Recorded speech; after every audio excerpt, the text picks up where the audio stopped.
Hey guys, so I just got back at the house. Today's video is a trip that I took down to Macon Creek Antiques in Temperance, Michigan. And I also went to a Lion's Den thrift place that was right next door to it. Picked up a couple of items. Also got a couple of items the day before in the mail. So we'll go do the wrap up on that stuff. And I hope everybody had a great week. We'll see you then.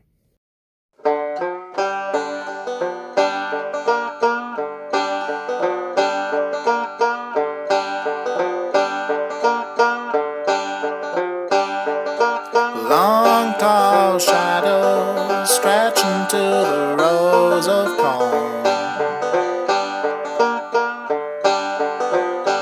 Yes, my long tall shadows stretch out to the rows of corn.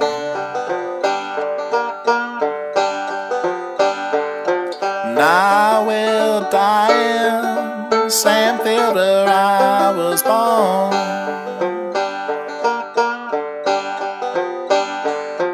Hands of leather, my feet are filled with clumps of hay.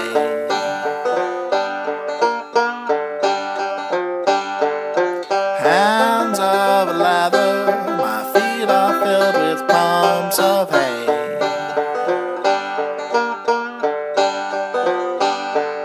But I'll stand watching until the end of days.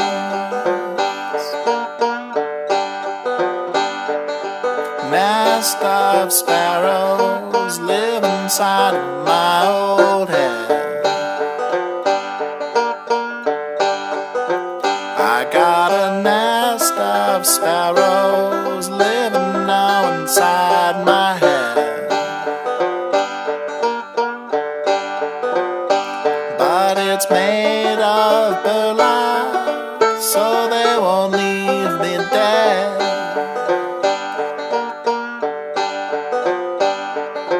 Harvest moon's rising, shining now so big and bright.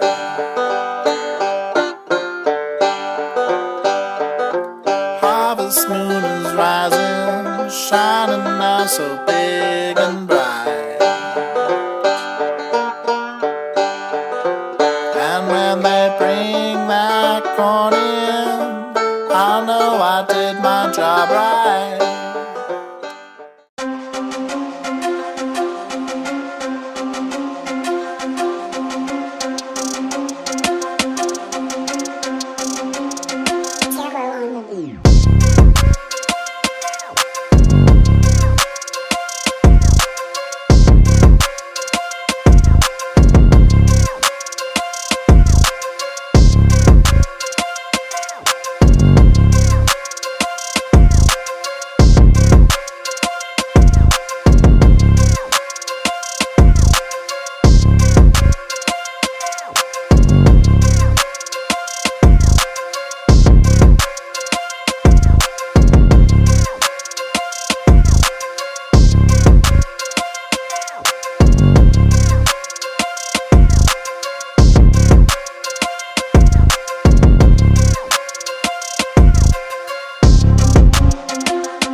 Okay, so a very interesting trip to Temperance, a tale of two very different places. I went to the two different shops right next door to each other and two very different experiences, and I'll get into that.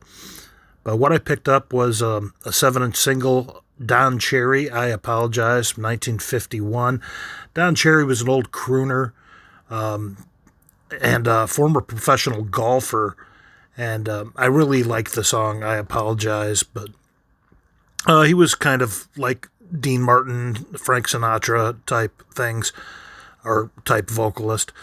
His son Stephen was on Flight 11 that hit the North Tower of the World Trade Center on 9/11. Kind of an interesting fact there. But Don Cherry was around for a long time. He used to do telethons and things of that nature. He ended up passing away in 2018 at 94 years of age, but really cool single by Don Cherry. Check it out on YouTube if you get a chance. It's actually a pretty cool song. Also picked up Sweet Georgia Brown, which was a record. This was a release from 1973. The song was actually written in 1925, and the most popular version of it came out in 1949 by Brother Bones, and that's basically the same. This was just repressed because the Harlem Globetrotters, they had adopted it as their theme song in 1949. Well, they had a big resurgence in popularity in the 70s, so they put it out so that people could buy it while they were real popular. I remember when I was a kid, they were on Scooby-Doo. They were on Gilligan's Island, so they had a big resurgence of popularity there in the 70s. So that's Sweet Georgia Brown. And I didn't mean to pick this one up, but it was actually tucked inside the sleeve of the Sweet Georgia Brown 45, and it's a flex disc of Mick Ronson, Love Me Tender, the Elvis Presley cover, also from 1973. And looking into it, I saw that this was included in the pages of a 1973 issue of Teen Magazine. What I know of Nick Ronson was that he was a longtime Bowie guitar player. He was on Man Who Sold the World, Hunky Dory, the Ziggy Stardust album, Aladdin Sane, and Black Tie, White Noise. But yeah, he was kind of all over the place with Bowie throughout the 70s. And he was co-producer with Bowie on Lou Reed's Transformer. Cool guitar player. Played on a lot of stuff. He was a studio musician. Played on a bunch of other people's stuff. But cool album. And I really dig flex discs. So I was surprised when I took out the Sweet Georgia Brown to inspect it after I got home and saw that it included another album inside of it. But so Sheila ordered a Pound Puppy from eBay, and this is a cooler, which apparently is the name of the Pound Puppy, 1985 or 86 from Tonka Toys.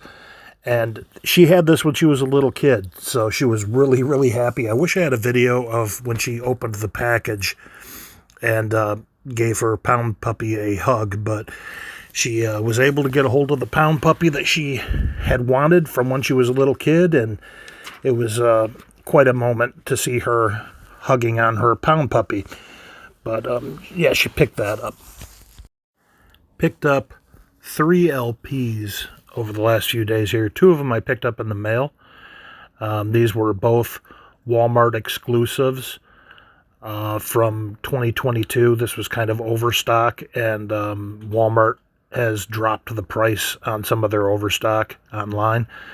So I picked up Korn, Follow the Leader from 1998. Again, this is the 2022 pressing on red vinyl.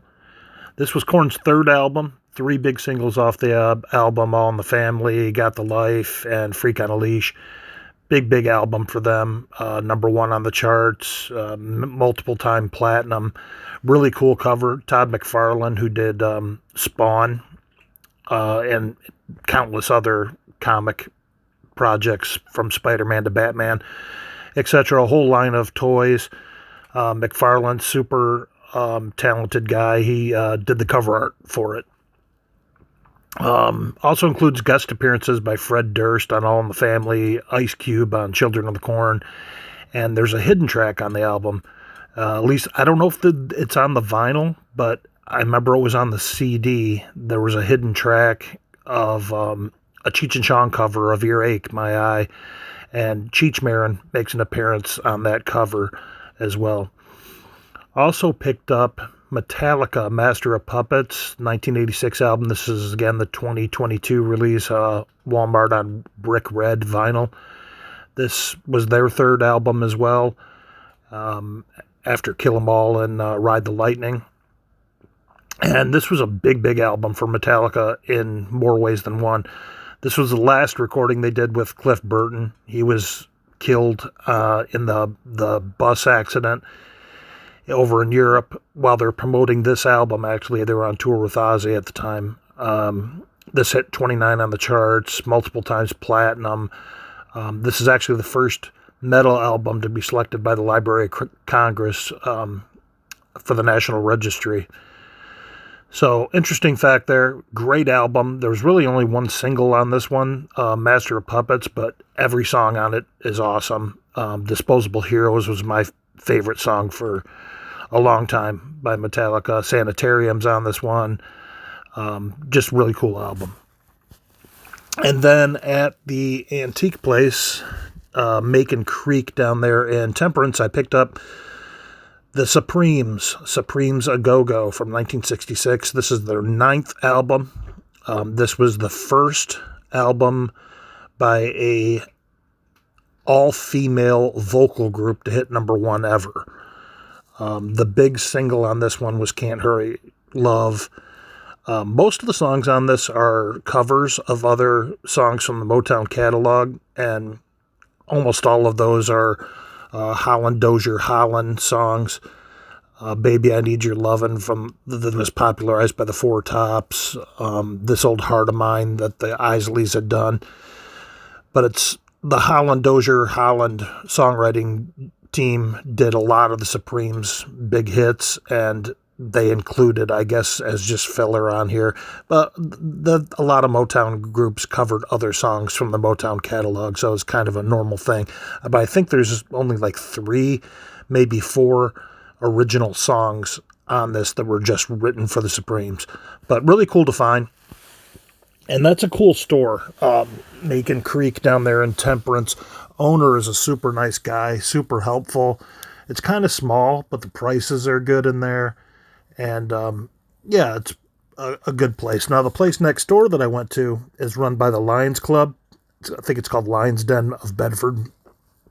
And quite the opposite. Not very helpful. As soon as I walked in there, I parked a little bit of ways away from there. And when I came out of Macon Creek, I saw that place next door. So I walked in, and as I usually do, in that case, I had bought a record at Macon Creek. I walked into the Lions place, and I don't want to walk around in the store with that, just so there's no confusion if I don't buy anything, that I'm not walking out with one of their records. So I asked the lady behind the counter if she could put it behind the counter, and she said, or if I could just leave it with her. And she said, well, it's not going to be my fault if somebody swipes it, which is just a really smart-assy thing to say right from the get-go as soon as I come in there. So I said, well, can you put it under the counter? You don't have to leave it directly on the counter, tempting people to take it. So she kind of huffs and just gave me a hard time about it. I don't know what her problem was, but just a real jerk. There's nothing really in the store. They had 4 totes of records, and they were just all banged up, and half of the records are missing from the sleeves. Bunch of DVDs, but they were all kind of crap. Prices, kind of what you expect from a antique store, but you get not antique, but a thrift store. But you got to keep in mind when you go into a place like that, that it's all just profit for them. Everything that they're selling in there is on donations. Same when you go into a Goodwill or a Salvation Army. It's all profit. So if the prices don't seem right, then there's just something shady with that organization. There's no reason for a company to that accepts donations to be selling stuff for, list price or eBay prices, and if they are, then that's just garbage. Also, what I know about the Lions Club is that they're not supposed to be talking about religion or partisan politics. That's part of their charter.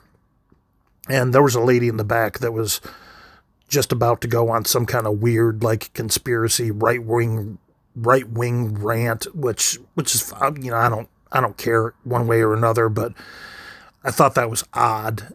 And she made sure to go to the back of the store to do it. So I won't be going back there. And if you guys are watching any of these videos, you know that I don't take time on any video to rip on any place, but that place definitely deserved it. And so that's pretty much it, guys. Thanksgiving's right around the corner here, and I think I'm going to go up to where Sheila is staying at her mom's. Sheila's her mom's primary caregiver right now, and well, we got some family stuff going on, but I think I'm going to do Thanksgiving with her up there. But I hope everybody has an awesome Thanksgiving. And as always, like and subscribe, and feel free to drop a comment. Maybe let me know about some less than stellar experiences you guys have had at thrift places or antique malls or whatnot.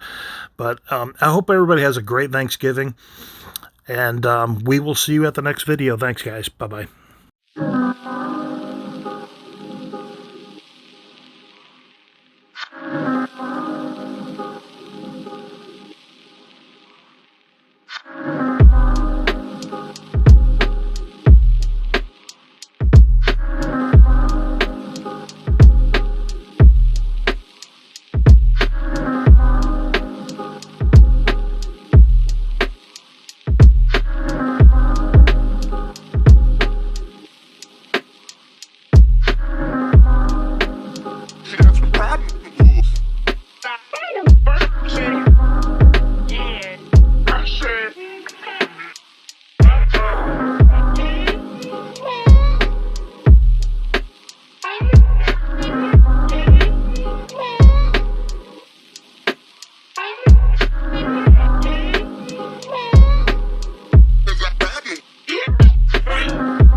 It's a